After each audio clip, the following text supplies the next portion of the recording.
Magandang gabi sa ating lahat. Narito po ang ating weather update. Northeast monsoon o amihan ang nakakapeka po sa malaking pong bahagi po ng Luzon. At yung easterlies ay patuloy pa rin nakakapekto sa Visayas at Mindanao.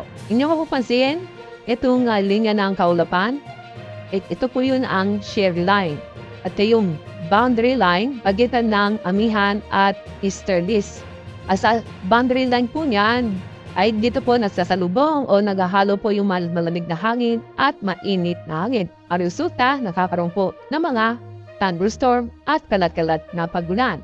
Magandang balita, wala po tayong binabantayan na low pressure area, bagyo sa loob ng PAR at ganun din po sa dagat na Pasipiko.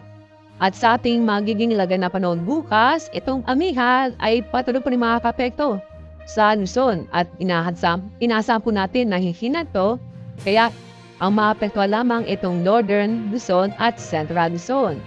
Kaya po sa malaking bahagi po ng Luzon, kasama po ang Metro Manila, bukas magiging maganda at maliwalas sa panahon kung saan makaranas po tayo ng bahagyang maulap hanggang sa maulap ang Kalangitan.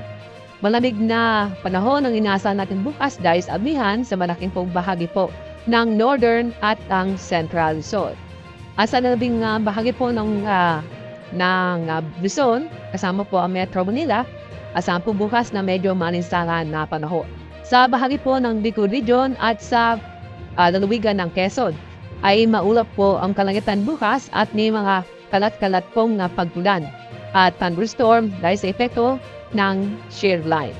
Bukas, ang itong easterlies po ay patuloy po rin makakapekto sa Visayas at Mindanao. Kaya po sa eastern section o sa eastern Visayas at kasama rin po ang Caraga at Davao region ay makaranas po ng maulap ang kalangitan na may mga kalat-kalat na pagulan at thunderstorm. Sa lalabing pong bahagi po ng Visayas at Mindanao ay asahan po maganda at maliwas ang panahon bukas. Malinsangan din ang inaasahan po natin bukas dahil sa easterlies dahil ito yung mainit na hangin. Maliban po sa maganda at maliwas sa panahon sa lalaming bahagi po ng Visayas at Mindanao, may chance pa rin po tayo na mga localized thunderstorm kung saan magdadala ito ng mga isolated na pagulan o mga biglaang buhos na ulan. Wala po tayong gale warning ngayong araw kaya safe naman po pumalaot ang ating mga kababayan sa buong kapuluan. Huwag kalimutan ng konting pag-iingat dahil sa mga thunderstorm. Sa ating weather outlook, dito sa Metro Manila at ganun din po sa Baguio City, sa susunod po 3 araw, maganda at maliwas sa panahon. Kung saan makaranas po tayo na bahagyang maulap hanggang sa maulap na kalangitan. Pero may chance pa rin na mga isolated na may hihinang pagulan dahil sa amihan o northeast monsoon. Pero sa Legazpi City, sa araw po ng Huwebes at Biyernes, ay maging maulan po tayo dahil po sa epekto ng shear line. Mag-ingat po tayo sa mga kababayan po natin sa Legazpi City dahil sa mga posibleng pagbaha o pagguho na lupa dulot ng mga pagulan nito.